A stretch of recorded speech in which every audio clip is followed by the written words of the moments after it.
আসসালামু আলাইকুম। হ্যালো আমার ভালোবাসার মানুষেরা। আচ্ছা ধরুন চারপাশ দিয়ে পাহাড়, মাঝে ছোট্ট একটা সুন্দর এবং খুব গোছানো একটা শহর। তাহলে কেমন লাগবে ব্যাপারটা? হ্যাঁ, এই শহরটা ঠিক তাই। দেখতে ছবির মতো। আমি বলছি জার্মানি, অস্ট্রিয়া এবং ইতালির বর্ডার বোলজেন থেকে। এই ছোট্ট শহর থেকে প্রায় ৩ ধরনের ভাষাই ব্যবহৃত হয়ে থাকে। তবে অধিকাংশ মানুষ ইতালির ভাষায় কথা বলে। আমি ইতালির এই শহরটিতেই এসেছিলাম। ১ম দিন খুব বাজে একটা অভিজ্ঞতা তৈরি হয়েছিল। আর এই শহরটির ভিতরে রাস্তাঘাটগুলো খুবই পরিচ্ছন্ন। আপনারা দেখতে পারছেন। খুবই চমৎকার লাগে দেখতে। এই শহরটা কিছুটা এক্সপেন্সিভ।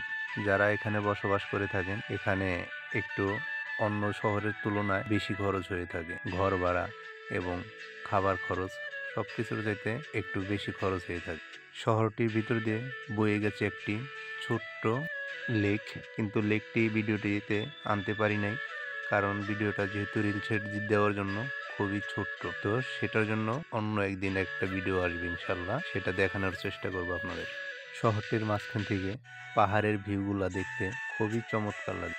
এই শহরটির আইন কানুন খুবই কড়া। মুগ্ধ হয়েছিলাম পরিবেশ দেখে। আর হ্যাঁ, এই শহরটা আসলেই ছবির মতো খুব গোছানো এবং সুন্দর। তো আজকে এ পর্যন্তই।